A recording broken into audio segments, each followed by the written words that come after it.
I love how Frank's image is an unsettling webcam up close. Yeah. And us, Yes. We look like a live stream from a ISIS internment camp. Yes. Oh boy. Oh gosh. What color? Oh, wait. What color are your eyes, Frank? Frank, you look like you are Skyping in for an online flat earther talk show hosted by us. I look like when Alex Jones has like guests. Yes. Hold on. It's like the worst YouTube channel. His pajamas. Just shut that door, if you please. There we go. Jesus Christ. So this is what I'm going to be wearing the whole podcast. Can you hear me? Is that a Mighty Ducks related thing? No, this is have you heard of Sleep No More? No. It is a piece of interactive theater in New York where it takes place in an old hotel, and all of the guests have to wear these masks and be completely silent, and it retells Macbeth through interactive theater, and you just kind of silently watch it, and it's amazing. Boo. Boo interactive theater. Anyway, we ready to roll? We've been rolling. Oh, I have to cut it off. anyway, what? Well, hold on. I'm Frank. I'm Krangles. I'm Cthulhu. Wait, I forgot I have a lollipop. No, don't ASMR this. Don't. That's gonna sound so Fine. gross. You're gonna stop it. This is not an ASMR podcast. I'm getting rid of it quickly. Am I audible through this? I mean, you sound a little goofy, yeah. That's better. That's better. It looks like you're just wearing a baseball hat, Yeah. but it's a creepy thing. Yeah. All right. All right. I'm Justin. I'm also... I'm Frank. Are we Plaidlets? We are Plaid Lads.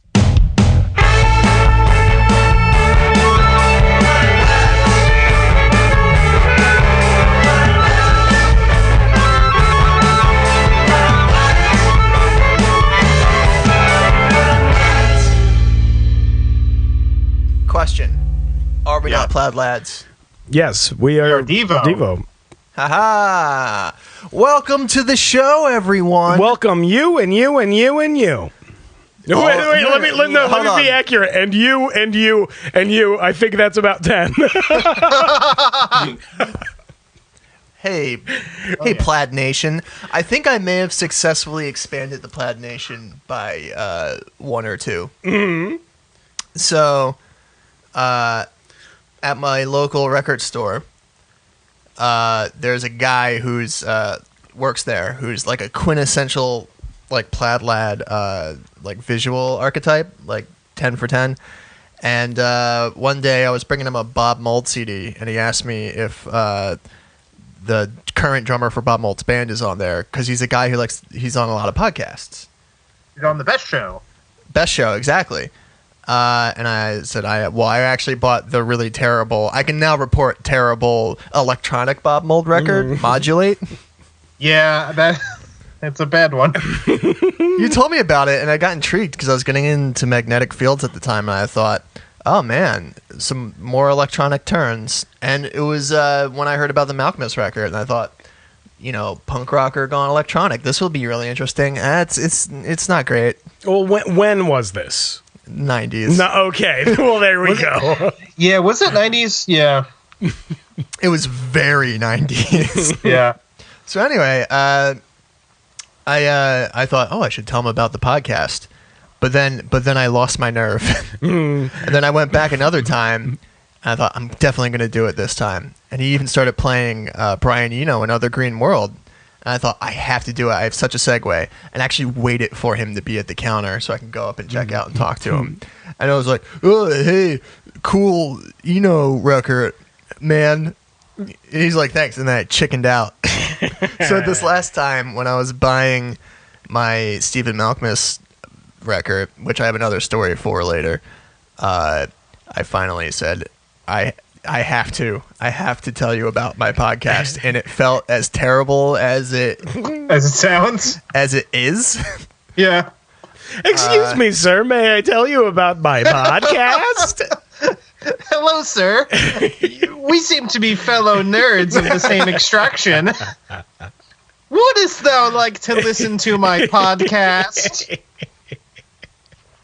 And then I peed myself, and everyone clapped. Yeah, so if you're listening, Record Store Man, We're sorry. That show rules. You're probably listening to the best show right now because it's 9 o'clock on a Tuesday. Oh. That's when it's on. Oh. Well, now people know when we're taping, Frank. Jeez. Jeez, Frank. Jeez Louise. What's up, fellas?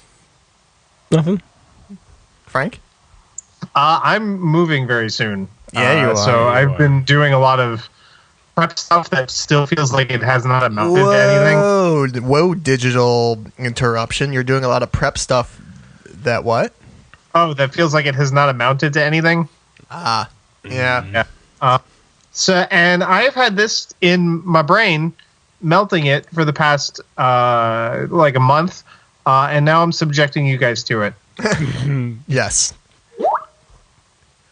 What? Oh, it's a link. I have to hold my tea. That you have to play, and I'm making you guys play it at full volume. Because if I have to have this disease in me, then so do you. Oh, no. Are we still Skyping? Hello, Frank? Yes. Okay, good. You disappeared from our screen. Oh, man. No, it opened the browser, and now Justin can see all the tabs of porn I have open. Yeah. I can see the browser in Justin's Listen up. Here's a story about a little gal that lives in the Oh, God.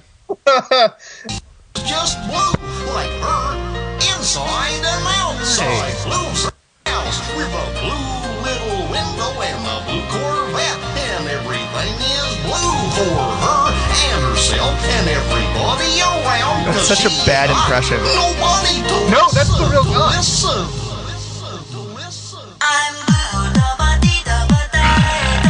That's the real guy. Isn't this...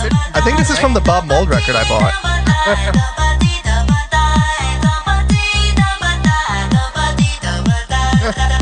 Oh, wait, Jump Circle doesn't have Goofy. What? So that's a real record that Disney commissioned in the 90s because that kind of electronic music was really big. So they did a whole thing of like Disney covers of that. So that's the real guy who does Goofy doing that. And now it's in your brains too, and we will share the madness and eventually kill each other. But what does this have to do with you moving? No, it's just been in my brain, and now it's in yours too. Is that what you were struggling with, Justin? Yes.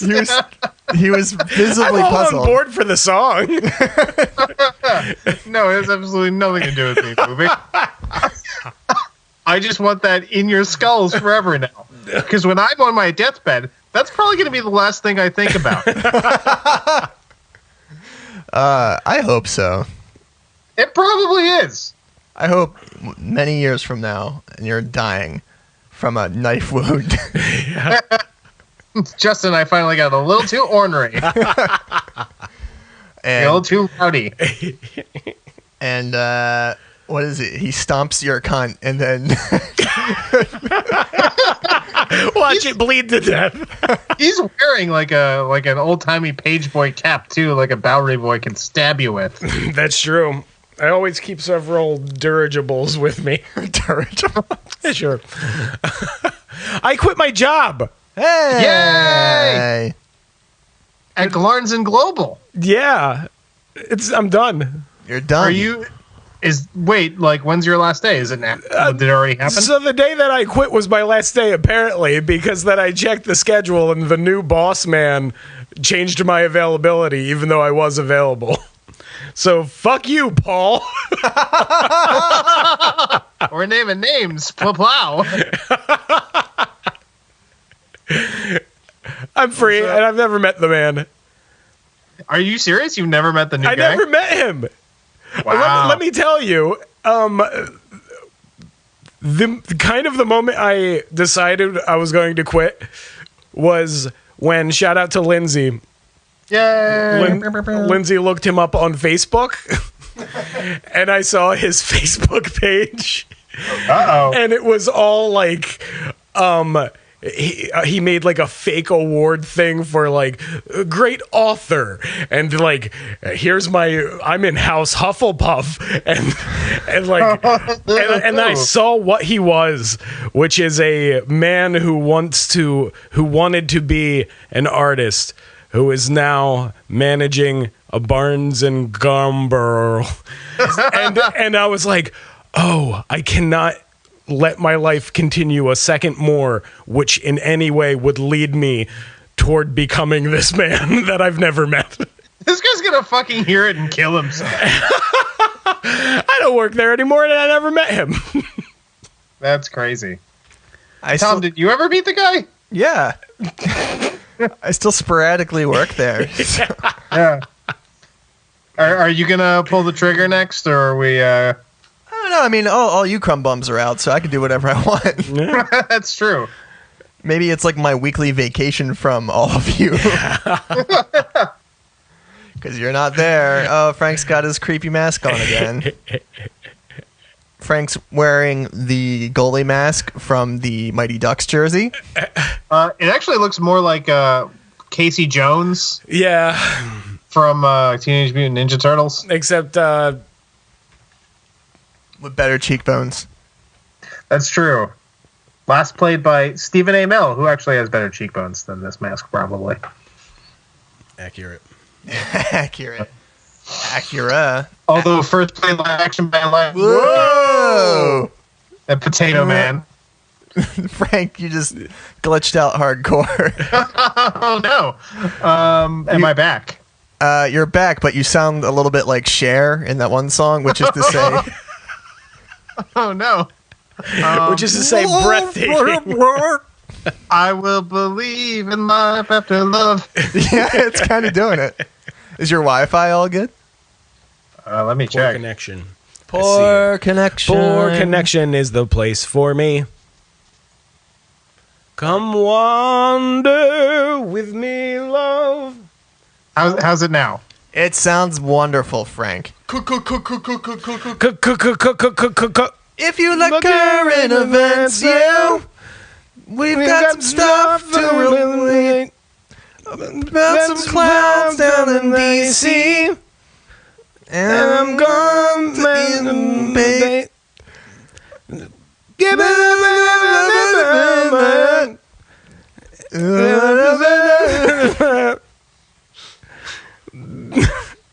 Oh man, you remember how joyful the singing on this podcast used to be? Yeah. It's so forced. Frank, stop with the mask.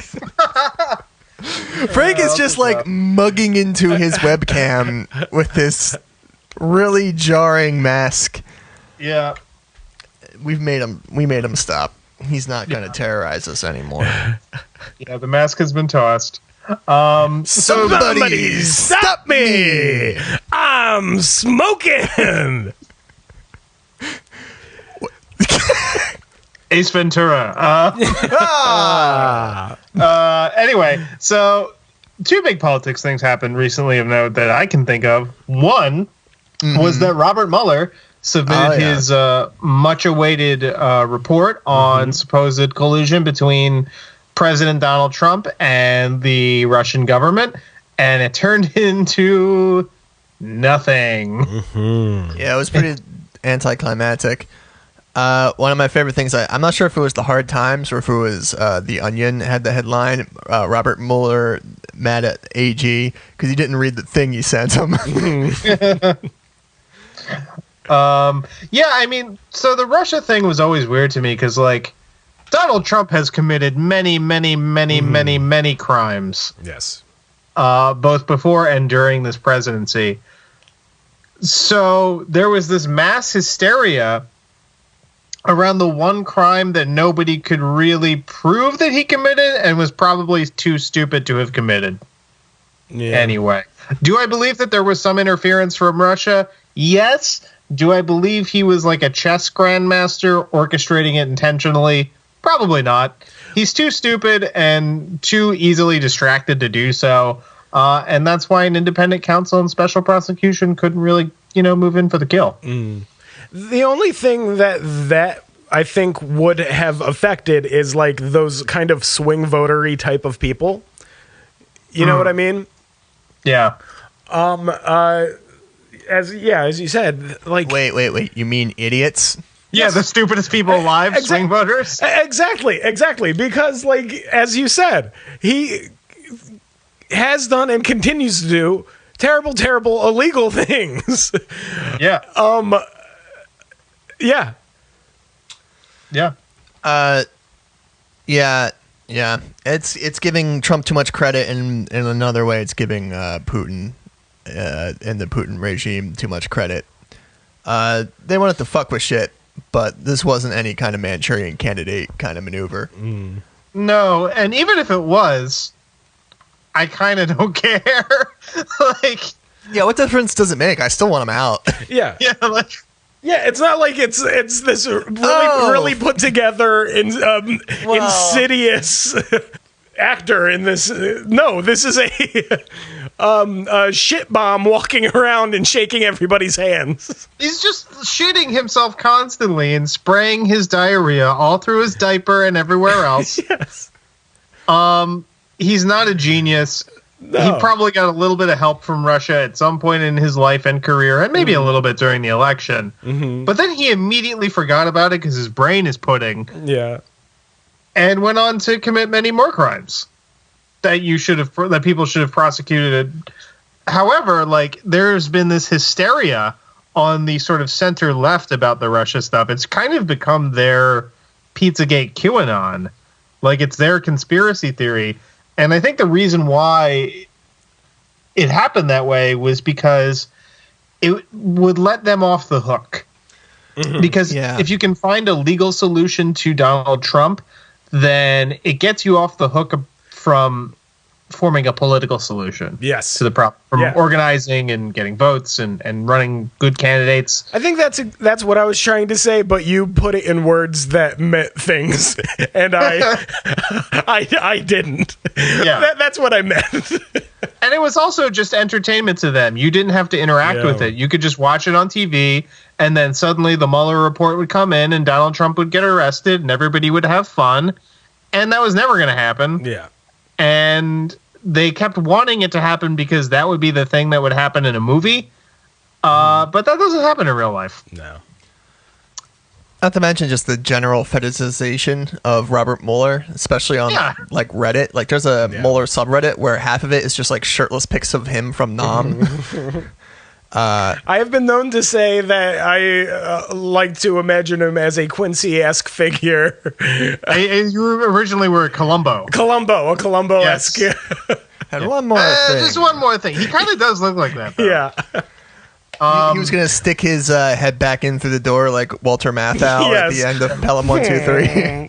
You little stinker.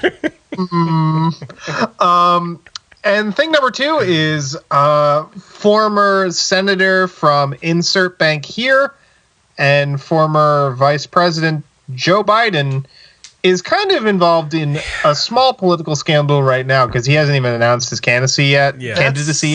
No, I hope this doesn't wind up being the thing that's dug up in the future. No, I've done way worse. So I was reading about that, and I was just like, oh, not you too, Joe. But then I read what the accusation from one of the ladies was, and obviously no one should have their personal space invaded,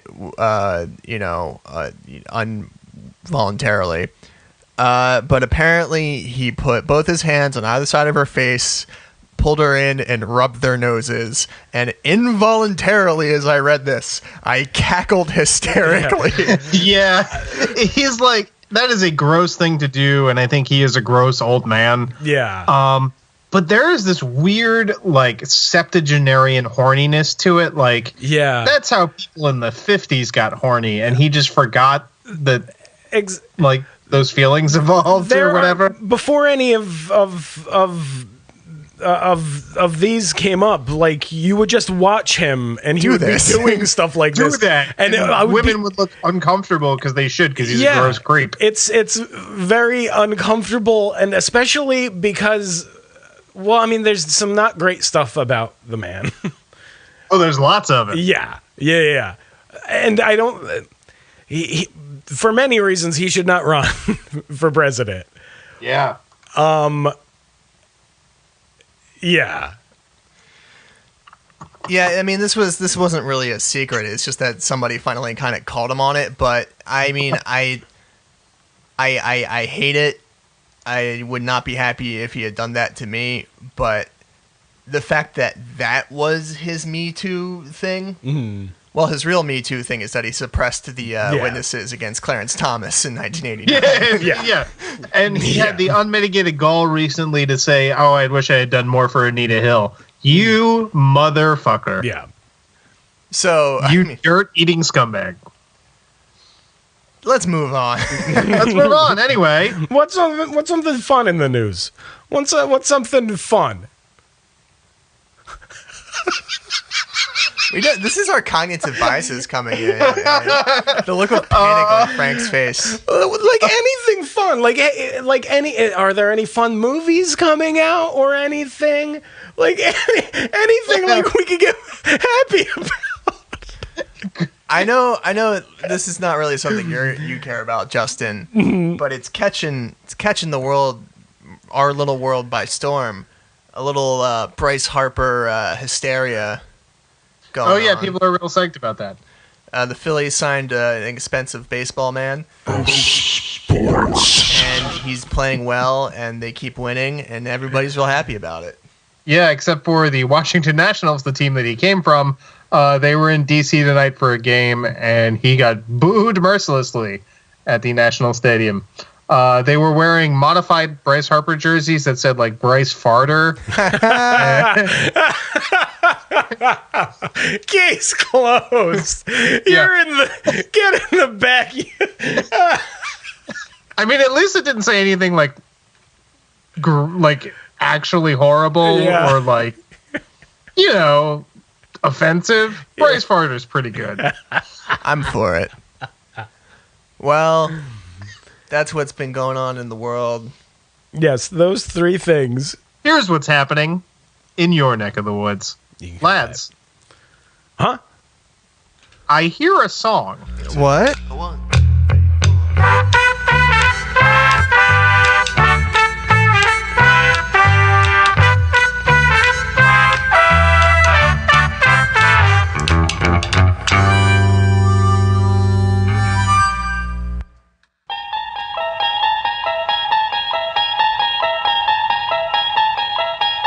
You unlock this door with the key of imagination. Beyond it is another dimension. A dimension of sound. A dimension of sight. A dimension of mind. You're moving into a land of both shadow and substance, of things and ideas. You've just crossed over into the Twilight Zone. That's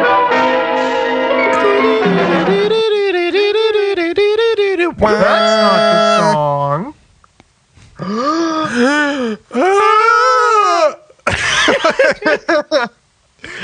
Imagine a world, a space, time. You're just in this neck of the woods. Now take a left, take a right. You're high. You're in a zone. Auto zone. You're in a zone that in the late 80s killed a beloved Hollywood character actor and two Vietnamese children in a helicopter crash. What the fuck are you talking about, Frank? The Twilight Zone movie. Oh, yeah. Pause. Yes'm. What? Fellas, why are we not doing a movie this here week? Because movies suck. I hate movies. I hate movies. There's dumb podcast. Movies. Oh, wait, that's a better podcast than this. Please don't go. Don't switch over to that podcast. They don't need us. We need the validation. We're so lonely. In honor of the new reboot of the I was going to say the X-Files, the Twilight Zone. We're doing a few Twilight Zones episodes. We're doing 3 Twilight Zone episodes. We're going to get at them. We're going to talk about them. They're great. The Twilight Zone is the, I think, best television program ever made. It's one, I would say one of. I would say it's like top 10, like upper top 10. Yeah. Rod Serling, a really cool guy. He was a cool dude. He was super woke for the time. He was a really cool guy. He was a war veteran. He was a communist, and he smoked and drank until his heart exploded when he was like 50. I like the story about why he was into weird stuff, which is supposedly that he was a World War II veteran and did all this World War II soldiery stuff and was fine. But his best friend was killed in a freak accident on an army base where just something just like fell on him. And you thought, how bizarre. Yeah, and then he realized it was Earth all along. That is like roughly 30% of his story. Yes. We'll get to it. He wrote the first script for Planet of the Apes. Yeah. And then the third and the fourth. Not the second. All right, Frank, what's the episode you watched? We all watched them, but what's the one you're going to talk about? Yeah, so for this little experiment thing we did, we each picked an episode that we really liked, and I picked The Hitch-Hiker. 3 days and 3 nights now of driving. Past Tennessee into Arkansas. 3 days and 3 nights. Stop for food and then drive. Stop for food and then drive. Stop for food. And the routine goes on. Towns go by without names. Landscapes without form. Now it isn't even a trip, it's flight. Route 80 isn't a highway anymore, it's an escape route. So I keep going, conscious of only one thing. I've got to get where I'm going, and I can't let that hitchhiker close in on me. Which is a perfectly spooky little short Twilight Zone episode about a lady who is driving cross country, and she gets into a car accident in Pennsylvania. And the guy who helps repair her car is like, you should have been going away in a hearse. She was in a bad car accident. And so she's driving on further after the accident, and she keeps seeing this hitchhiker, this sort of shabbily dressed hitchhiker with like a hangdog face. With the saddest eyes I've ever seen. Yeah, he's got a real like droopy dog thing going on, this guy. It's what I've always liked about him. Yeah. Is that he doesn't seem menacing at first, except that he's always there. Yeah. And he's there no matter how far along in her journey she gets. Like, she crosses states, and he's somehow always there in the rear view, passing her by on the side of the road, and she begins to think, this guy's going to kill me. But nobody can see him but her. And then it turns out, when she tries to call her mother had a nervous breakdown because her daughter died in that car crash. The hitchhiker has been the specter of death the whole time. And she goes completely numb. And this actress, whose name I forget, gives a really good performance at the end of this episode. Because she goes like stone-faced, and you can tell that she's in like this sort of numb acceptance of her fate. And she gets in the car, and in the rearview mirror in the back seat, it's the hitchhiker, and he says, "Going my way." I was a little surprised by that. It was like a weird, unnecessary left turn, because I was kind of like, after the phone call, I was just like, okay. She ran off the road and killed this guy. Yeah, that would have been it. That would have been a good one too. Yeah, that would have been. That made sense. That made sense to me. I like that better. I think. I don't know if I like that better. I think the twist of this episode. I mean, watching it this time, I've seen it a bunch. Watching it this time, the twist of it, doesn't really hit that much. But what I was watching it this time, throughout she's only interacting with men. Yeah. Except for the woman on the phone, which we don't even see her face. Right. So she's just interacting with men, and all of them are mansplaining to her and treating her horribly throughout the episode. Except for death. Except for death. But it was like, that's what really struck me on this viewing.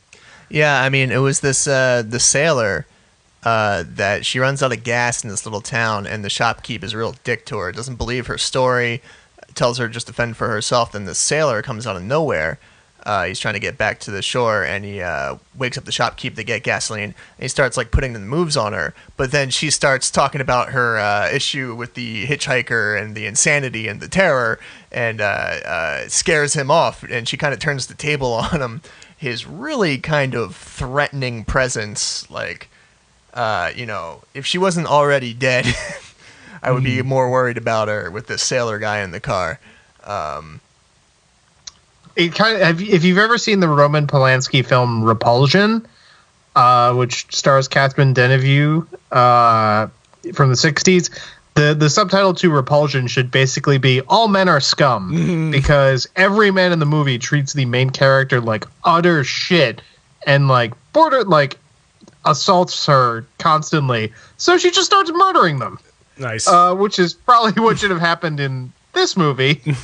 Or this Twilight Zone episode, but that's a great movie that this always kind of reminded me of. But I like this story because it's kind of spooky and kind of elegiac, and just it's not the most profound, it doesn't have a lot of meaning to it, but it's like, in terms of like tone and execution, it's one of the ones that always sticks with me because it's a lot of fun. It's just a fun little horror story. Super unnerving. One of the most unnerving things in the world. We talked about it in Mulholland Drive. It's all over Twin Peaks: The Return, David Lynch in general, which is broad daylight, unobfuscated objects of terror. Yes. He probably really likes the Twilight Zone. Oh yeah. Like the hitchhiker at one point when she's stuck at the detour, and he's just right there, and getting closer, and then he's right up to the car, this thing that she's convinced doesn't even actually exist. And he's just standing right there, and he tries to talk to her, and she just starts hysterically screaming and drives away. That broad daylight object of terror is fantastic. What really struck me was, in like 25 minutes, this episode did what I call a great movie, Carnival of Souls. That is a great movie. Which is, spoiler alert, the same thing. The same exact story. And this show better though. I think yes, better, but it's astounding at how close this comes to that kind of quality in like 22 minutes. Yes. But there's like a scene in that which I've always found incredible, which is she's walking around and nobody can hear her. And this episode did that. That's the part of what I found affecting in this, is continually going to people, going to strangers on her journey, and nobody's believing her, or not. They're not even listening to her, And then I also thought, like, taking it another step, it's like, oh, this is kind of really cool and creepy that she could be playing the ghost to all of these characters she's interacting with. You know the story of the guy picking up a hitchhiker and finding out, oh, it was a ghost. That's what happens to the sailor. You know what I mean? Yes. Or it could be Donald Trump. You guys ever hear that one? No. There's like a chain email that goes around saying a guy picked up a hitchhiker and it was Donald Trump, and Donald Trump gave him like $1 million for helping him out. Jesus Christ. Boo. Yeah. So, Justin, yes, what episode of the Twilight Zork did you watch and want to talk about? I wanted to talk about a great episode, one of my personal favorites. I shot an arrow into the air. Justin has to look at it on his phone because he repeatedly used the wrong title when we weren't recording. I shot a rocket into the air. I shot an arrow into the sky. So the first rocket shot into space with a lot of stock footage. Yeah. And This episode, by the way, is from 1960. We were dead in the middle of the space race. Mhm. Was that before Yuri Gagarin, I'm assuming? I think this is after. Because it was a little goofy. But anyway, go ahead. It was goofy. So they lose track of the rocket. Uh-oh. We cut to. Half of the crew have died, and one other's dying, and there's 3 that are living, and one of the guys is an unrepentant asshole, and he wants to preserve the water for them, and they're on this other planet, maybe. Oh. Not a planet. It's Or an uncharted asteroid with the an same asteroid. mass and atmosphere as Earth. Yes. That didn't immediately crush them to death. Through different machinations of sorts, that asshole murders people, and because he wants the water, and then he says at the end of the episode, after climbing a ship, he says, "Oh my God, I was wrong. It was Earth all along. You finally made a monkey. Yes, you finally made a monkey. Yes, you finally made a monkey out of me." It was Earth. I hate every ape I see. From chimpanzee to chimpanzee. See. Folks, we're going to switch to a Simpsons podcast. Dr. Zayas. I think this is an awesome episode. It's very, it's Rod Serling at his angriest. I made an Instagram post about this once. That Rod Serling is a cross between Werner Herzog and Jack Kerouac. He has an amazing beat poetry monologue in the middle of it about Mr. Corey. Mr. Corey, last remaining member of a doomed crew, keep moving. Make tracks, Mr. Corey. Push up and push out, because if you stop, maybe sanity will get you by the throat. Maybe realization will pry open your mind, and the horror you left down in the sand will seep in. Yeah, Mr. Corey, yeah, you better keep moving. That's the order of the moment. Keep moving. Guilt in the sun. He has much better politics than Jack Kerouac did. Yeah, that's true. I'm glad he's dead. All of them. But yeah, he did kind of reuse this plot for Planet of the Apes. Yes. No faulting on that, though. People do that kind of shit with their work all the time. This was just a very effective one of if you want to distill what the Twilight Zone is at its purest essence to people, it's this episode. Yeah. Subtext being that Nevada is a lawless, godforsaken hellhole. Yes, which it was, especially at the time. Because he sees a sign, folks, if you've not seen it, where the alien planet turns out to be Reno, Nevada. He was just outside of. And probably pretty true to life. You know, there are probably plenty of bodies in that fucking desert. Yeah. I mean, yeah, it was pretty goofy. I know this isn't the point, but all sorts of goofiness, like the notion. Before we actually learned about space, did we just assume everything in space was just more Earth? Yeah, I think we assumed that everything was habitable. Blue skies, clouds. No, they made an effort toward that. They mentioned it's lucky that look, the sun's exactly, we must be in the same orbit. Yeah, and it's with the same perfect atmosphere and the same gravitational attraction. But I like that they carry multiple guns with them. Yeah. Yeah, we got to start shooting whatever we find. It's the most American thing you could possibly do with space travel is, hey, alien life form, kablam. Yeah.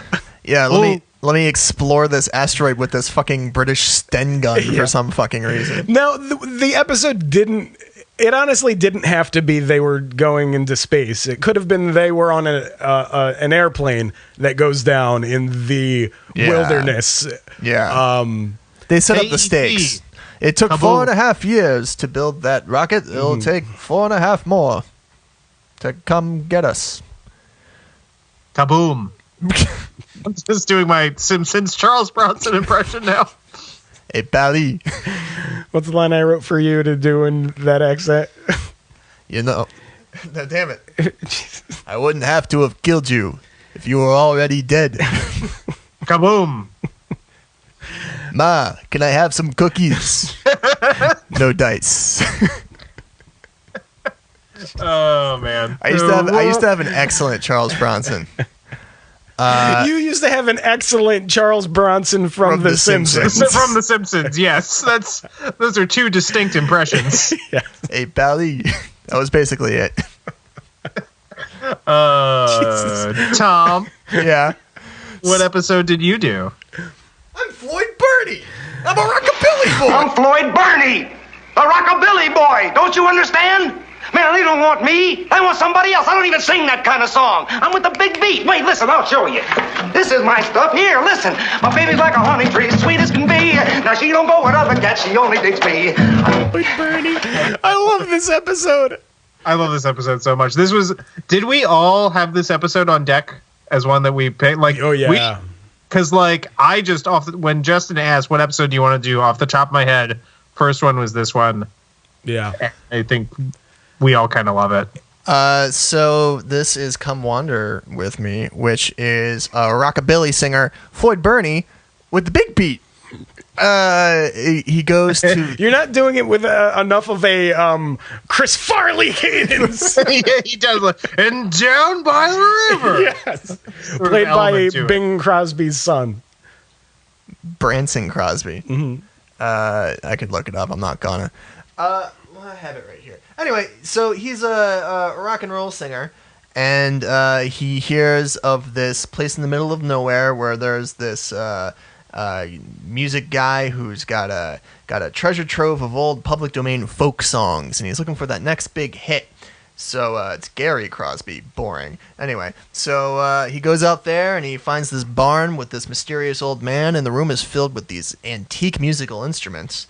And he talks to the old man, who seems to be from another time, about selling one of the folk songs to him, who he refuses. But then he hears this haunting melody. He said, "Come wander with me, love. Come wander with me away from this sad world. Come wander with me." We can just use clips, guys. Nope. We can just put it in the clip of the song. And he's like, "You're holding out on me, Dad." Hey, Daddy-O, Papa Hey, Beans. Daddy-O. You're holding out on me, Daddy-O. So he runs out into the forest for a long time, which seems to be a common motif on the show. He throws a rock at a bird. Yeah. Kind of an asshole, this Floyd Bernie. the biggest asshole. He is one of fiction's, like, great dipshits. Yes. Truly. And he keeps passing this mysterious robed figure, Mary Rachel, played by Bonnie Beecher in her debut, kind of a folk singer actress, ran around with the folk crowd. Gave Bob Dylan a haircut once, and he wrote a song about it. There you go. And is now married to Wavy Gravy. Yeah. May we all be married to Wavy Gravy. Who's this beautiful folk wood sprite lady, and she is like obviously a mystical thing, but Floyd Bernie can't figure it out, and so he gets the song from her after he betroths himself to her, but then the lyrics of the song come true, which is that there were the Rayford boys, including Billy Rayford, who were going to marry Rochelle and Rachel, and then Floyd Bernie took him away, and they came and they shot him.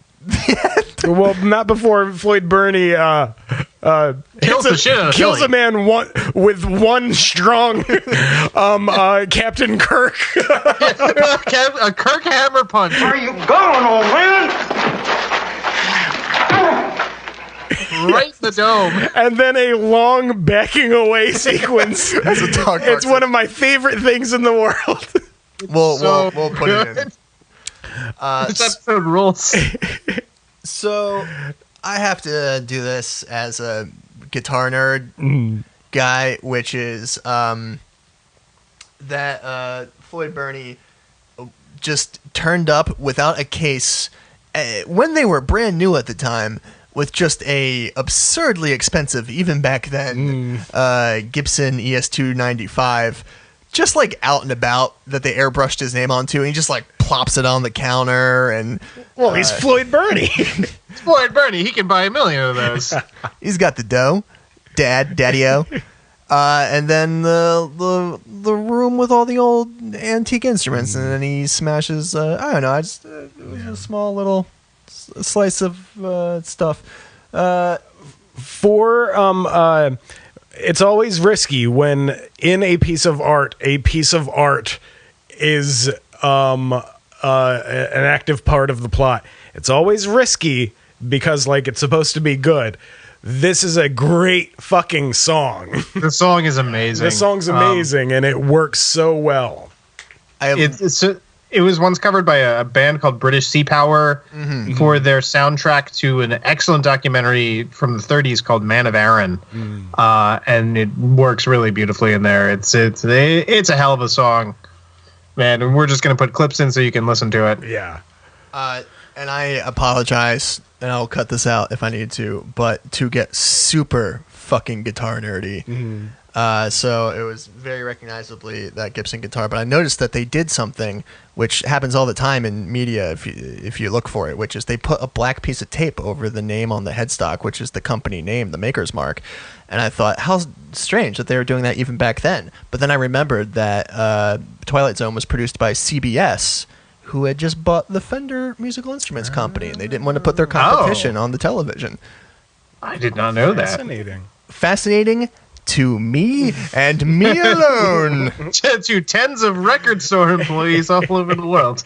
Probably not. One of which is, I hope, listening to this podcast. Yes. No, that's the moment that made him turn off.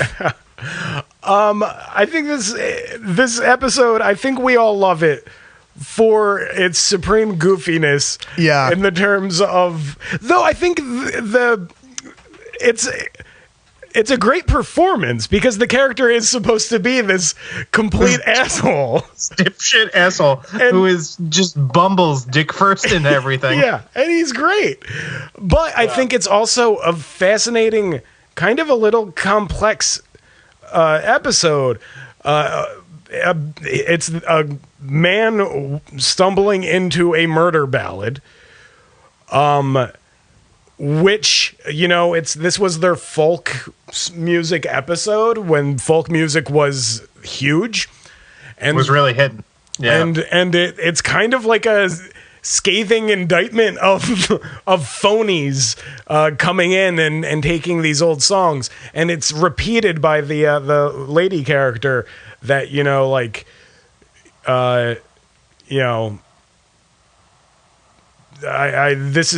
I don't remember what she says, but basically, it's not yours. It's not yours, and then it becomes his, and you know what I mean? Yeah. It becomes his to a fatal extent. And one thing I really love about this episode, because there is some like haunting, cool, profound things you could say about it. But I also find Rockabilly to be the funniest musical genre and look in history. It is so funny to me, and it's so perfect that they made this incredible, like, stupid asshole a Rockabilly guy. Because I think even back then they were like, this music's not cool. Yeah. Like, these people are stupid. One thing with this episode is that as the plot of the murder ballad unfolds, new verses are added to the song which describe what's happening, and that's a tremendous opportunity for parody. Yeah. Like Justin took his hat off. His hat's not on his head. but like, what if the relationship just kept getting worse? Like, what if they actually did leave together, and then, but like, the mother-in-law moved in? She's just staying the weekend. I can't put her out. You know, Etc. You do the hard work of actually coming up with what would be funny. Do the heavy lifting yourself on these jokes, ladies and gentlemen. We're not be here really to funny. feed you the jokes. Let me explain a premise. It's been a long day, guys. Yeah. Twilight The Zone Twilight rules. Zone, ladies and gents. It's the best show. I'm withholding judgment on the new one until I see it. But And yeah, we'll report back when we do see it, because I would like to check it out, but I have heard it's not good. I love what you are to me. Is it to see? Is it to be? I want to be right back.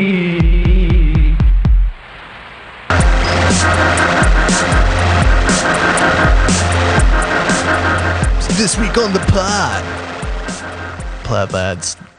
Groove? Denied? Denied!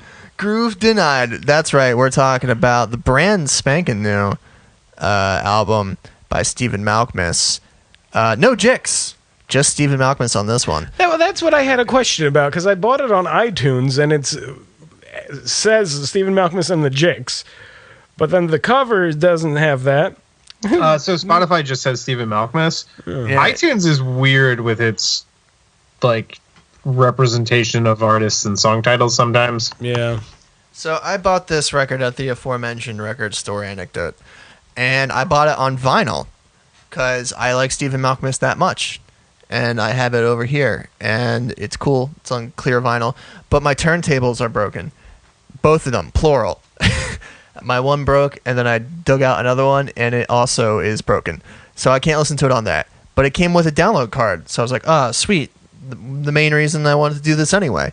So I downloaded it, and as I was doing so, there was a little box at the Matador website that I could click, and it said, "Would you like to download FLAC files instead of MP3s?" I was like, "FLAC? That sounds fancy and high fidelity. I'll surely take those instead of your MP3s." So I clicked that.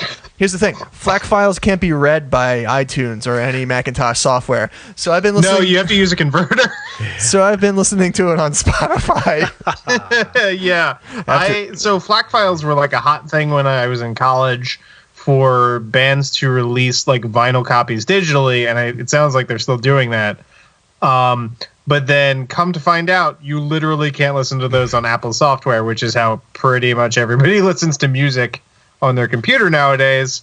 And so you have to actually like convert it and put it into an MP3. So my groove has been denied horribly.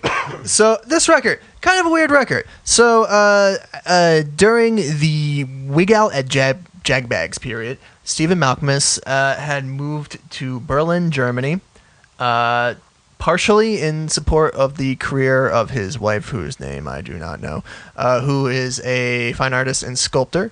And get off Instagram, Justin.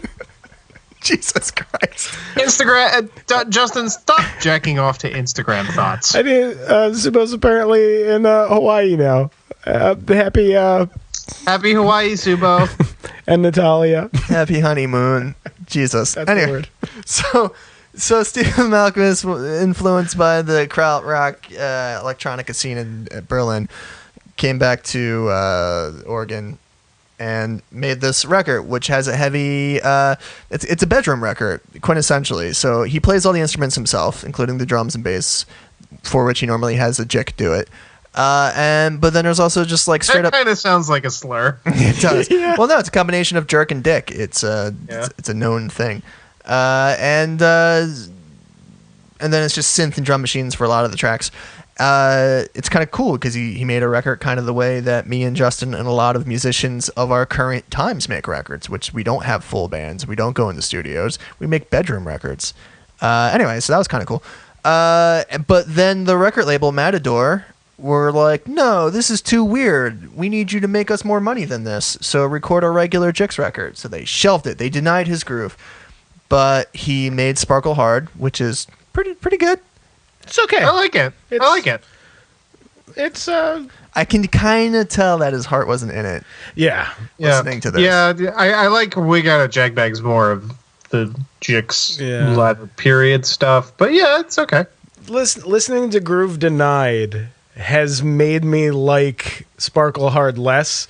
Yeah. Because there is a vitality in the It's music. more interesting. Yeah. And yeah, absolutely. A vitality in this album that is not there in Sparkle Hard, which I could sense a little, but I couldn't really feel it until I heard this. It's really kind of a bummer because it kind of means that Sparkle Hard's kind of like a second effort kind of thing. Though, I mean, I have something like, I forget what song, but there's a song on Sparkle Hard that has some weird auto-tunesiness that he also uses on this album. And which also, where I come out on this album is I like it a lot. I have a feeling once I listen to it more, I'm going to love this album a lot. Mm-hmm. But a lot of the album,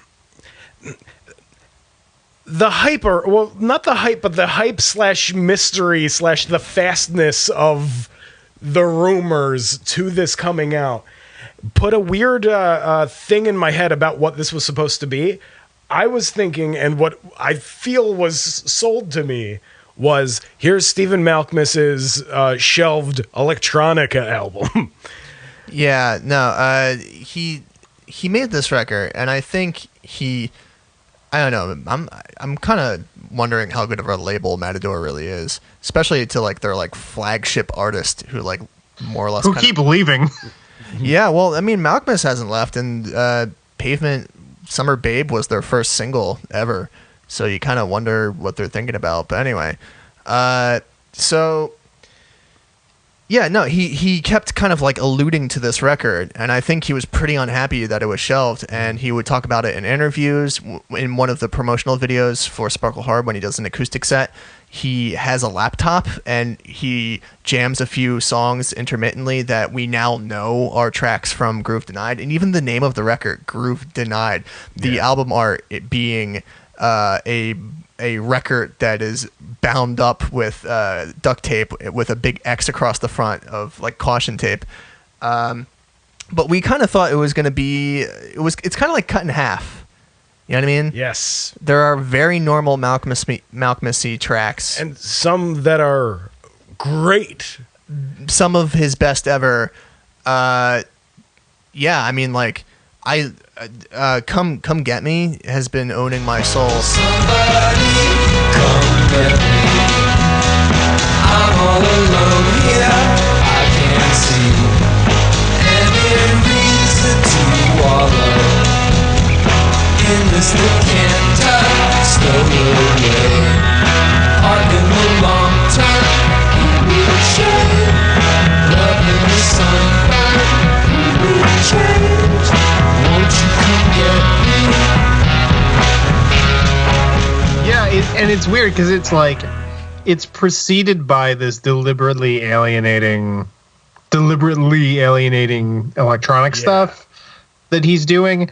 And that's the kind of stuff that makes me sort of think I need to sit with this record a little bit more. It almost reminds me of, and he just passed away very recently, late period Scott Walker kind of stuff.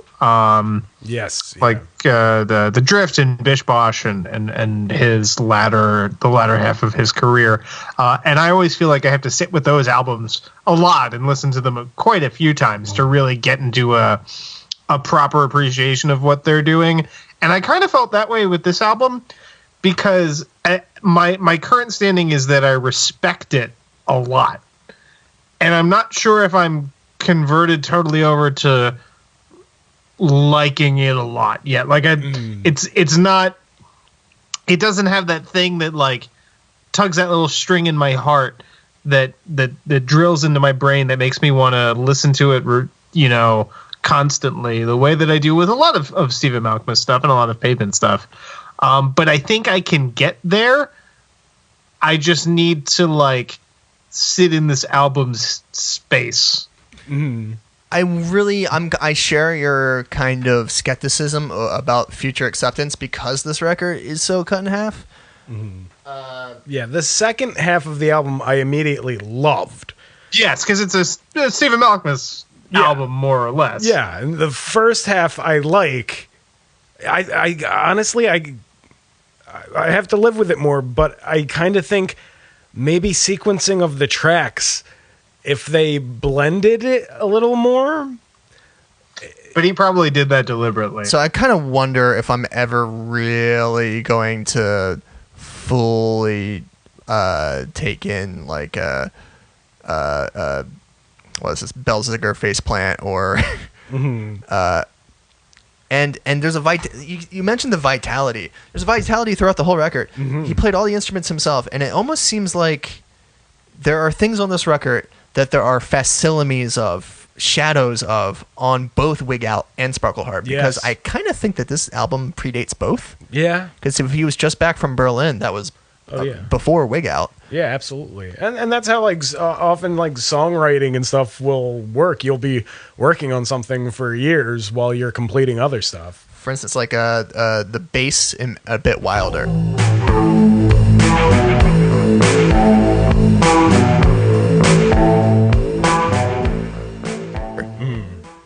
Is definitely copied in it's on Wig Out. Plug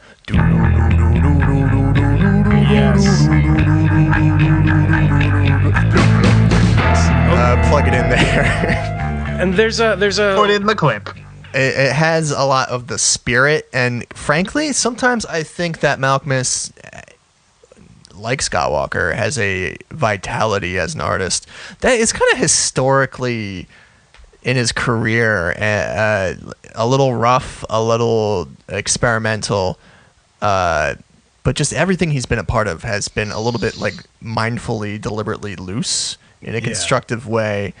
And maybe with Sparkle Hard, and I'm going to lump in Wig Out, there's kind of a smothering refinement.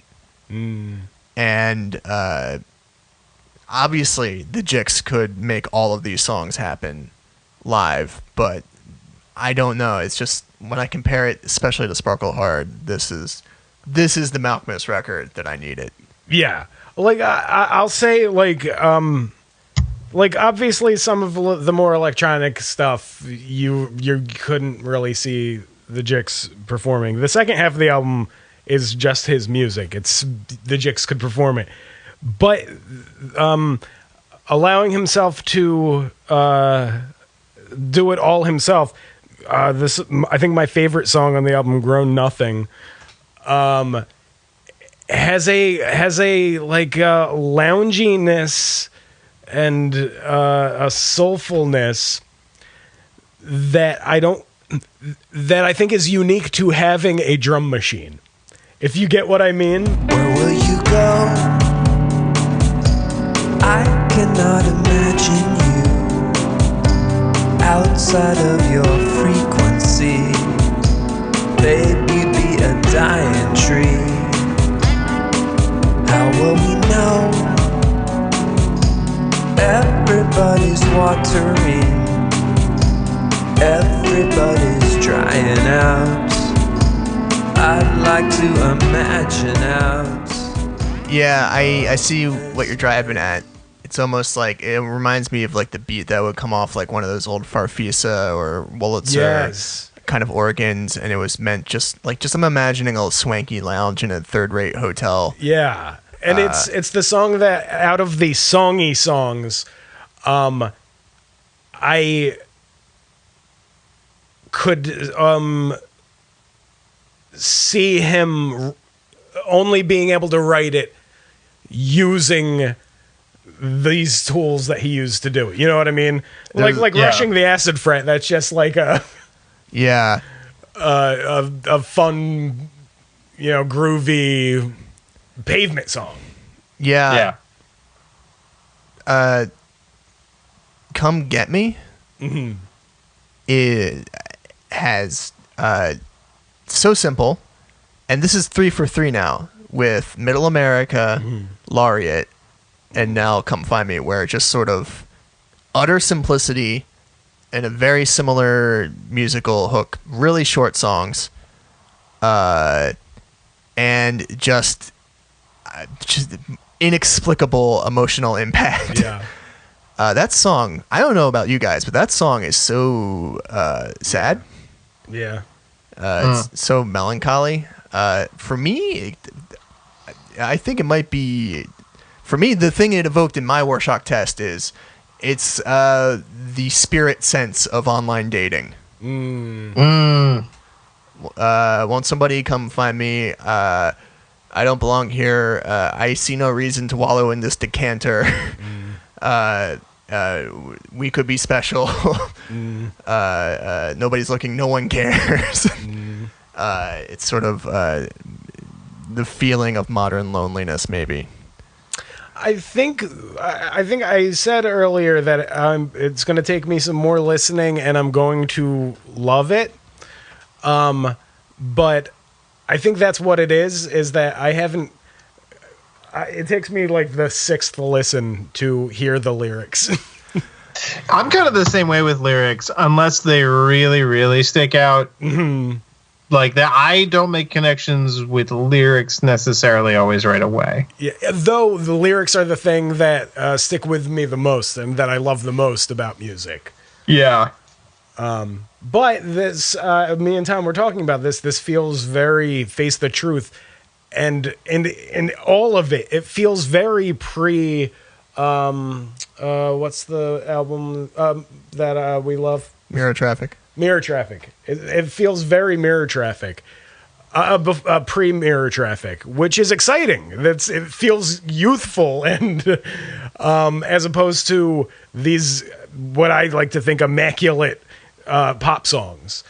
Yeah, he's kind of rediscovering his artistic impulse into middle age, which is always nice. Mm-hmm. Looking great while doing it with all these press photos that are the visual for the song Come Get Me in the video, which you can watch online. Face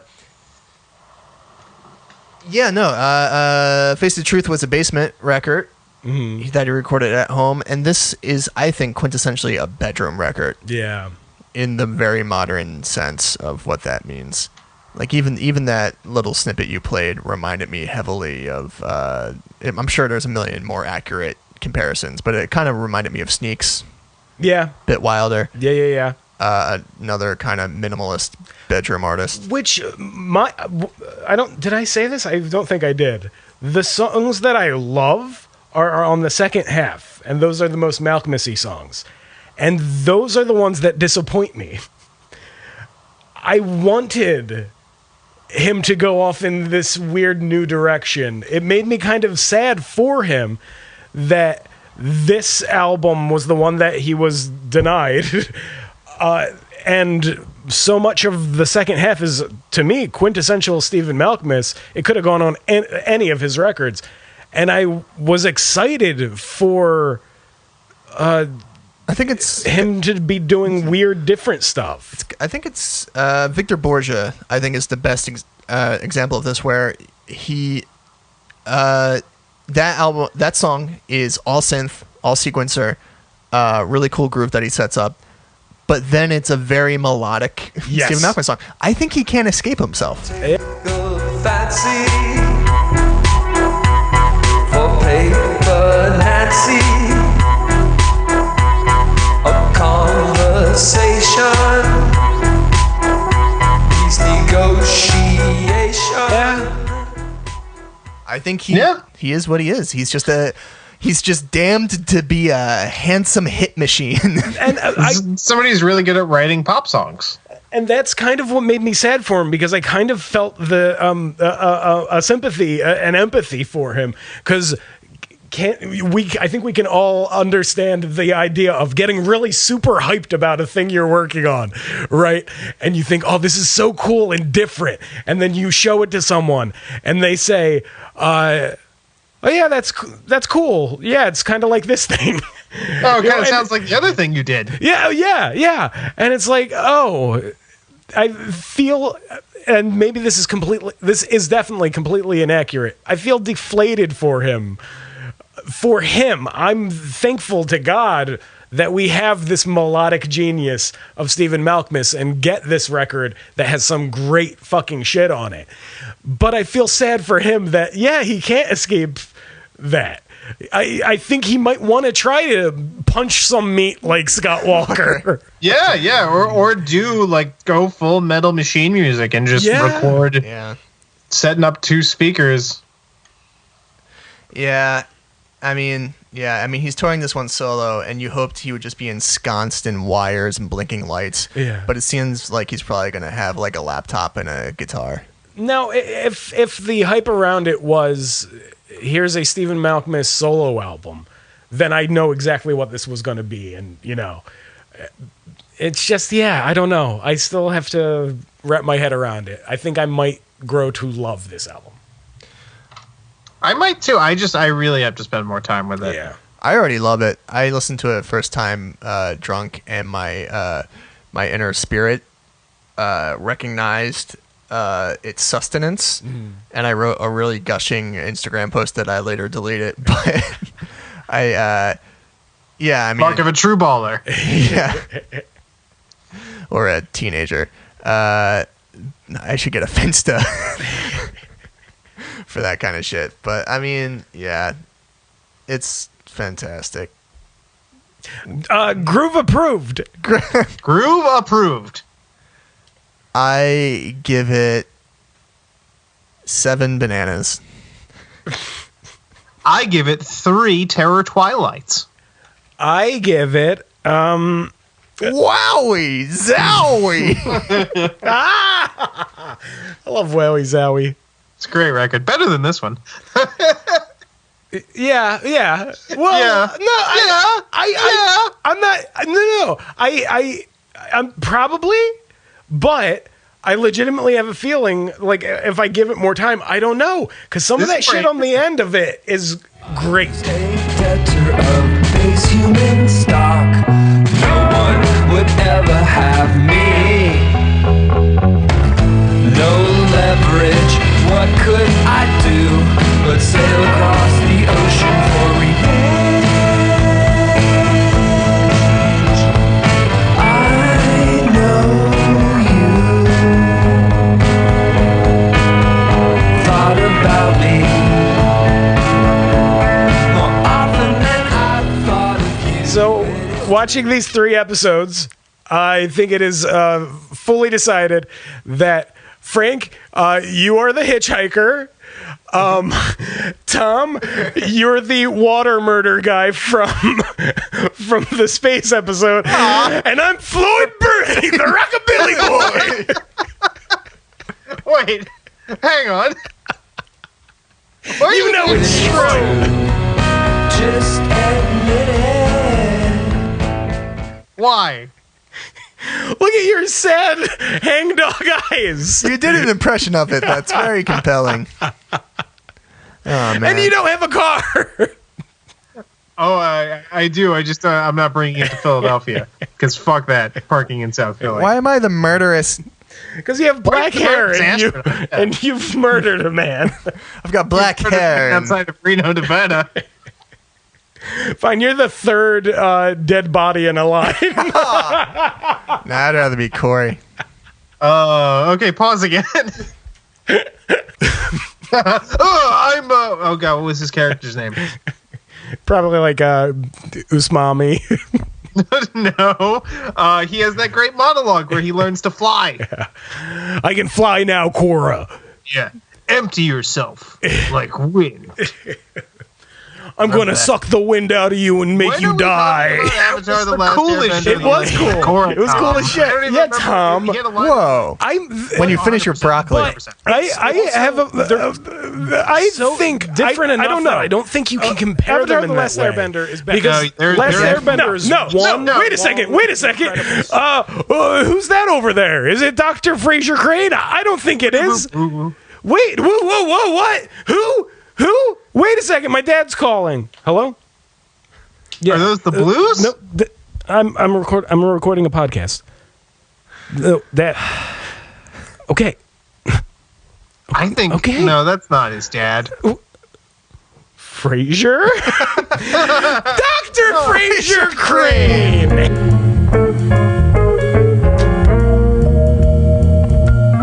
Hates his dad's chair. He gets rid of dad's chair. The fucking grunge guy is real. I'm not crazy. Give him a chair. Frasier season 18. Give him a chair. Give him a chair. Wait. Yeah. I'm Floyd Birdie. Hang on. Frasier season 18. 19. Give him the chair. Just give him the chair. Wait, Justin. Give him the chair. Give him the fucking chair. What's that? Justin. What's in the box? That was the grunge guy?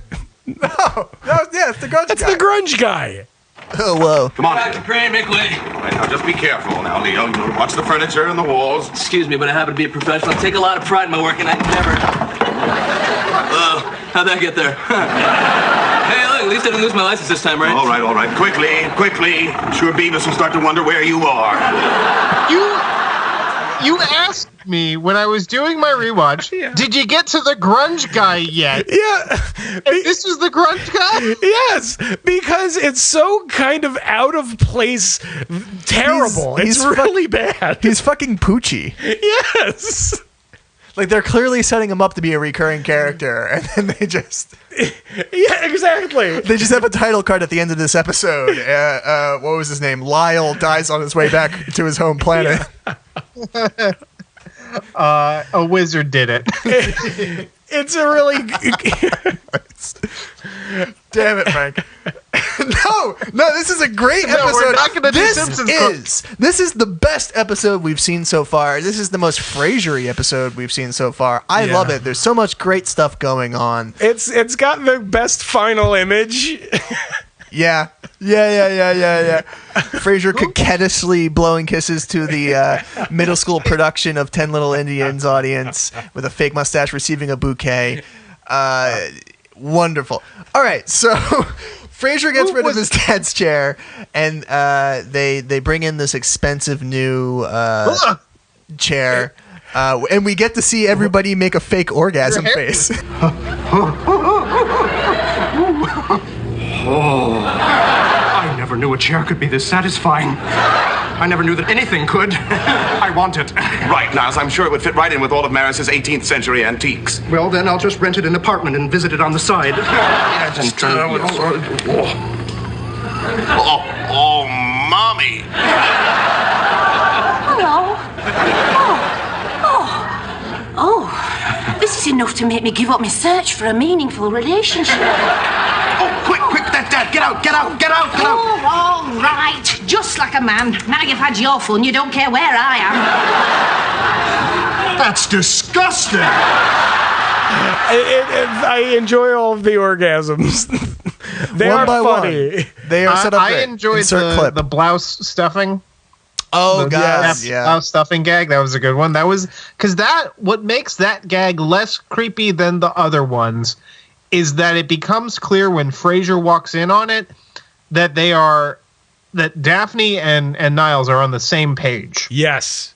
About what this interaction is and what's happening, and they are hiding the same thing because it was mutual. There was not a misunderstanding here. Like, Niles' eyes didn't go crossed and he didn't fall over with a boner while Daphne did something completely innocuous. Yes. They were both... This was a mutual interaction. Yes. And I think, honestly, what was the episode? I don't remember when we did it, but the one at Niles' house, I think that episode kind of really reset it. And I think we're clear, guys. We're pretty clear in terms of that. Mostly, probably, yeah. And I was very happy because it made it not gross that Niles was not present when Daphne sat on the chair. Yes. Oh yeah, and had her platfall orgasm. Yeah, they allowed that joke to be the same joke that Frasier and Niles had, and they didn't have to turn it into something grosser. Makes me think about giving up looking for a boyfriend, perhaps.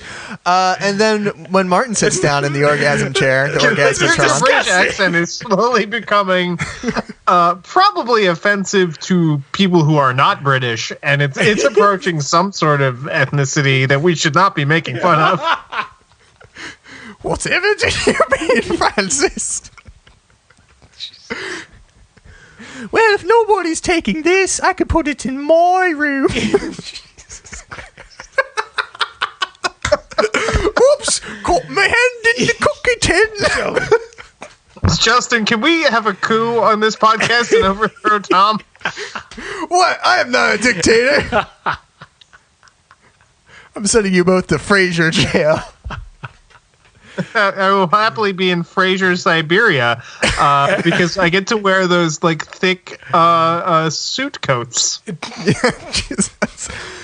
All right. Okay. Can we talk about the play and the wonderful performance by the lady? Can we? Before that, I want to say throughout this episode, I confused this episode with 3 other episodes. I thought, based on the premise, that this was the episode that the chair falls off the balcony and then Frasier had to replace it. Yeah, with the same kind of chair, yeah. Then when he finds out that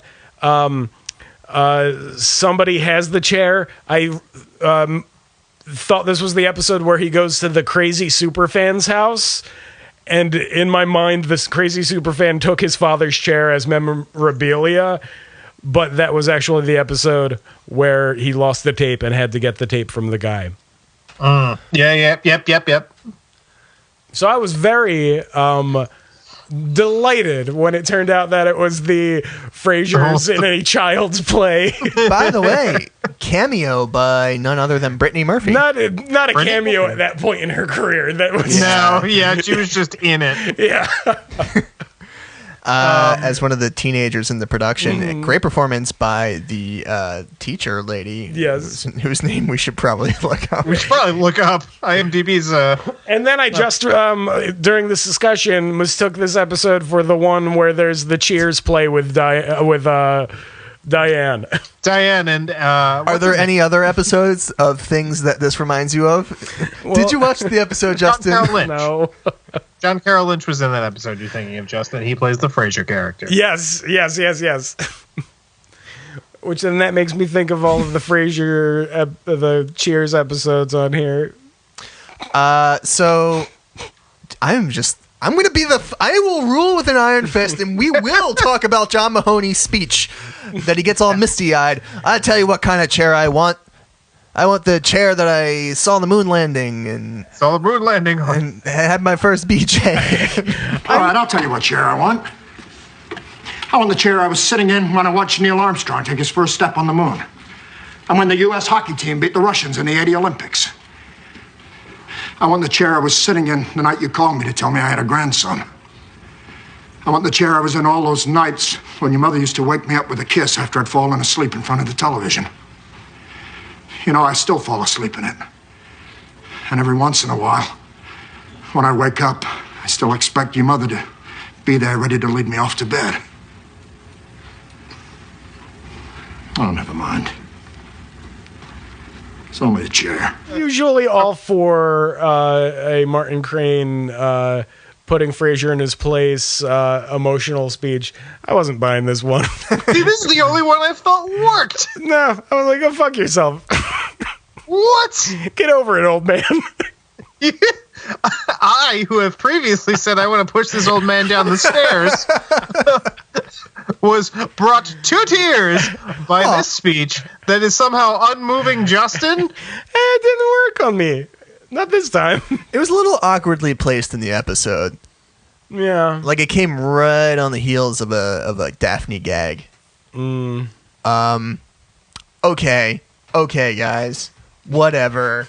Are we done talking about this very funny episode? It is very funny. It is very funny. It's a classic. It's one of the episodes I think about when I think about Frasier. Shut up. That's a platitude you keep saying. We're going to talk about what a dick Frasier is to Niles about Maris a couple times in this episode. He is. He really is. This was the first time that I felt they went too far. Like, he comes at her looks pretty hard. Yeah. And, like, straight up about her looks. You know what I mean? Like, yeah, not, like, going around it. He's just calling her ugly. That is ameliorated somewhat by the fact that we never see Maris. So there was never an actress attached to this for me. But it's this time I think that's what it is. This time it wasn't so absurd, the stuff that they were saying. Yeah. He was just saying your wife got a lot of plastic surgery and she's ugly. And your wife is ugly now. We get some great Kelsey Grammer mugs when he's saying these things. Yeah. Just kind of like, what I'm saying is true, and it's galling to you. He also makes a great face when he walks in on Daphne and Niles. Yes. Also, very early in the episode thing, who was the German guy? Oh, yeah. I don't know. Look it up, Justin. You're unprepared. I know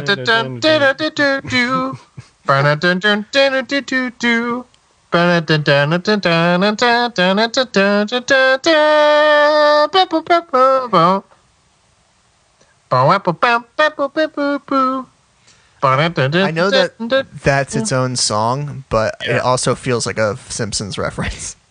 It probably is. The Simpsons have surely used it. Come on, Justin. Come on, guys. Jesus fucking Christ. Just go to the cast list.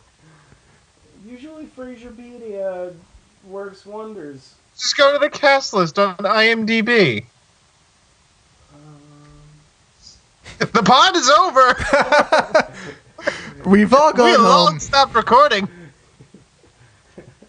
This is all staying in. Okay, here we go. I don't want the transcript. Jesus Christ. Ladies and gentlemen, how have you liked the full 2 minutes of silence? Justin has futilely looked up on his phone information that would be easily findable on the Internet Movie Database. He has tried to look up using Frasierpedia. It has never. No. Malcolm McDowell. That was a long road to go for Malcolm McDowell. No, that's pretty cool. It's worth Malcolm it. McDowell's a big guy. He is a big guy. He loves California Pizza Kitchen. Do you know that about him? What? He loves California Pizza Kitchen, the chain pizza restaurant. Why? He just loves the fucking pizza. He will take his son there like every week. You're coming at me for looking up information on my phone. I fucking fired that off of the top of my dome. Why? Why is that in your dome? I didn't take 10 minutes looking at Frasierpedia. I hear Albert Finney's a big fan of Steak and Shake. I bet he is because he's fucking dead.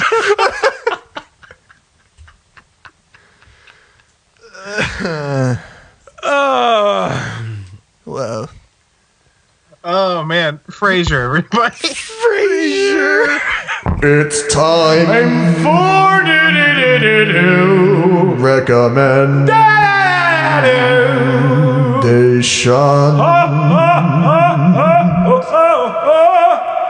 We could have made it like a Scott Walker tribute, but that would make us too sad. Yeah. He lived a good life.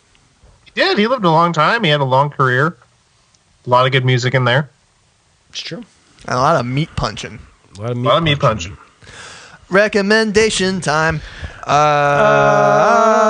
What do you recommend, Frank? Yeah, Frank.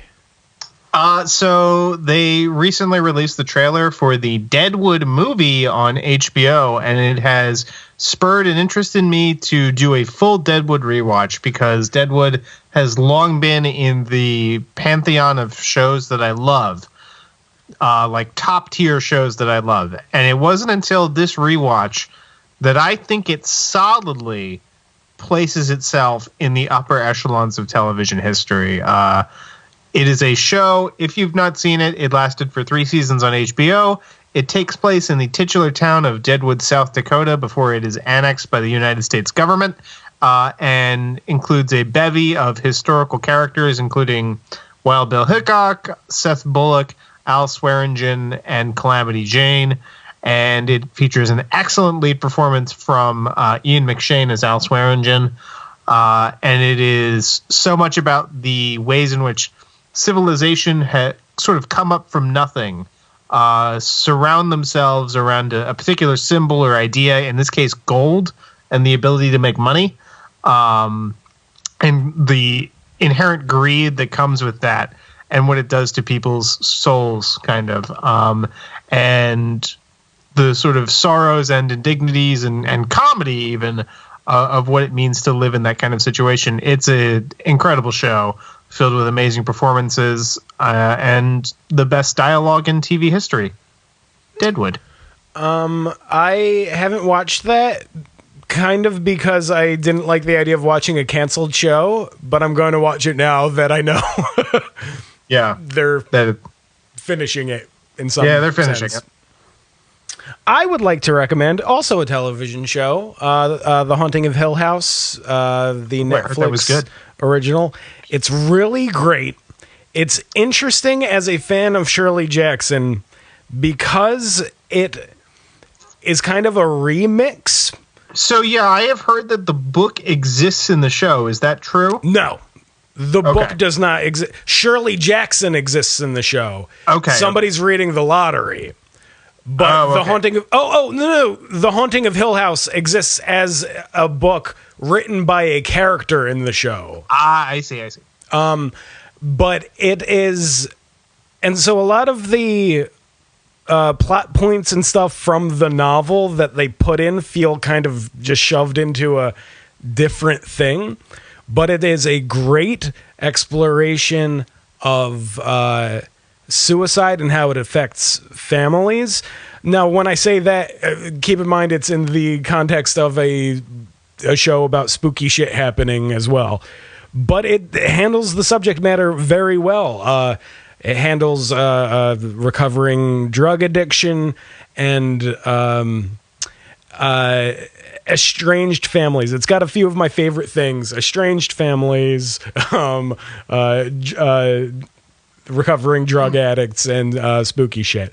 And it's got my favorite thing, an episode in the middle of the season is largely based around the past and the present, all done in oneers, one single take shots. And it's at a funeral, not a spoiler. And I think that episode holds up as its own thing. So if you don't feel like watching the whole show, go watch the episode 2 Storms from The Haunting of Hill House. I think it's amazing. Cool. I'm going to recommend a book. What? Nerd. Yeah. I just finished reading My Age of Anxiety by Scott Stossel. Better known as the editor of The Atlantic. And it's a autobiographical / historical exploration of our understanding of mental illness, anxiety in particular, and our different ways of conceptualizing it throughout history, going all the way back to antiquity, and especially the deep marks it leaves within his own family and the profound and often hilarious ways, for instance, like pooping himself at the Kennedys, ways it's affected him in particular. Really illuminating sections on what potentially are the causes of these things, not just sort of the standard eureka kind of thing. Oh, we figured out it's genetics. Oh, it's attachment theory. Oh, it's this. but really just kind of shows how, in a great many ways, we are still groping around in the dark, and how each subsequent epoch of time looks upon these matters with the arrogance to assume that we finally cracked it. And the impression one gets reading this book is that in 100 or so years, we're going to look back on our understanding of these things now and have very much the same attitude that our understandings of these things are completely misguided. And also just he's writing the book as somebody who takes medications for these things, but it also really kind of exposes the relationship between even the notion of the existence of certain psychological illnesses and the money-making psychopharmacological industry. It's a tough read. It's written really weird. It's written like a guy with rampant anxiety. He uses footnotes in the most obnoxious way I have ever seen. There was a footnote at one point that followed an asterisk that's directed you down to the bottom, in which there was a page and a half of microscopic footnote text that wrapped to the next page, and when you had finished reading it, you had to turn back to the page you were reading and pick up the next sentence in the middle of a paragraph. So boo on that, but the subject matter was very illuminating. My age of anxiety. Get into it. Cool. Let's do plugs, cause we forget to do the plugs every week. Plug. You can follow me. Follow me at welcome_to_wonderfalls on Instagram. I've got some new music coming your way soon. Also, follow Some Things That Made Me Cry. I made a post about Levon Helm, and then somebody commented on it, a very nice comment, and I look, and I do a little bit of research, and it was Levon Helm's wife. And that made me cry. And I was like, do I make a post about this? I didn't. But it's crazy. This social media world. Yes. Sounded like there was more to that. No, I'm done. I'm finished. I'm ruined. So you can check out me, Tom, my band called Elbow Ache. And you can find us on elbowache.bandcamp.com and also on Spotify and all the things. I've got a bunch of shows coming at you. I'm hitting the proverbial road. I'm coming to where you are if you're around here. So what is it? I'm coming to Anthorna on the 11th in West Philly. I'm coming to the Pharmacy a whole bunch in May, I think on the 4th and the something at the 11th. Then I'm coming to the Fire on the 15th. I'm also going out to Reading, Pennsylvania on the 27th of April. That's this month now. So, aren't you going to be in South Philly too? Yeah, it's Pharmacy. Pharmacy, yeah. Yeah, what is that? I think that's the 4th. May the 4th be with you. I think that's where that bit comes from. And then either the 9th or the 11th. Real great plug by me here. Frank, got anything? No, except my Twitter. Follow me on Twitter at Frank McDevitt. I talk a bunch of shit about a lot of shit. And follow us on Twitter at PlaidLadsPod. Follow us on Instagram at PlaidLadsPod. Leave us a review. Leave an iTunes review. Listen. I'm going to try and keep my cool. But you 10 Justin has a gun to his head right now. You 10 fucking people that I pointed out earlier in the episode. Just leave a fucking review, Lindsay. Lindsay, just make an Apple ID. It's very simple. I'll take you through it. Leave us a 5-star review. There is cold steel pressed to Justin's temple right now. Hey, Tunes guy, I know, we just met. Leave a fucking review. Come on.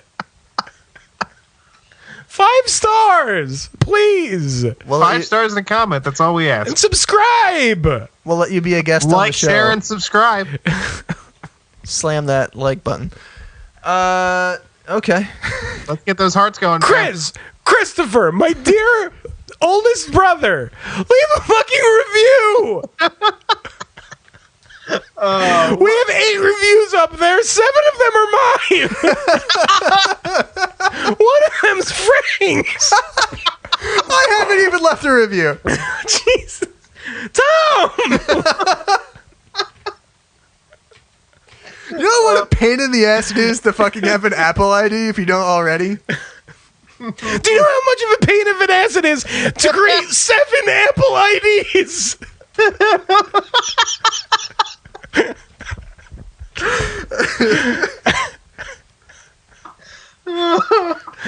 Anyway, what the fuck are we doing next time? Oh, we might have a guest. A guest? A guest, possibly. That we just fucking screamed at. What, Toons Guy? We'll keep you informed. Well, no, we won't. Just listen next time we record a podcast. And listen this time too, hopefully. Oh shit, I wasn't recording. It gets very hard to be rejected by Reddit people. That was we went about that the wrong way. Fuck you, R. Frasier. Fuck you, our Criterion Collection. I made this long, really amicable post on R. Frasier encouraging people to check out the podcast. It got one response, and it was one word. Nope. Yeah. Yeah, and then you responded to the guy, which was, I think, a mistake. No, I responded. I quoted the show, and I got a few upvotes. I got more upvotes for that response than I did for the post, which is I quoted what trenchant criticism from the I Hate Frasier Crane episode speech. Yeah. I say give it another shot on Reddit. Maybe. I'll get a shout out to the Night in the Woods subreddit. You guys are good people. They got me a lot of plays for my album. I'm going to plug it on a Discord that I'm a part of for a Twitch channel. So we'll see how that goes. I don't understand a single word you just said. I'm going to plug it on a Discord, which is a chat, for a Twitch channel, which is a place where you watch people play video games. So it's a chat group about watching a dude play a video game? I thought watching a dude play Hearthstone. Jeez, so it's a chat group about chatting about a guy playing a video game card game. Yes, a video game Warcraft card game. Jesus. To be precise. I thought Twitch was a cam girl site. No. It's much lamer than that. That was a joke. All right, bye. We love you. Love you. Go to bed. Go to bed, Lindsay. Go to bed. Olivia, go to bed. It's Lieutenant Kragan on Special Victims Unit. Go to bed.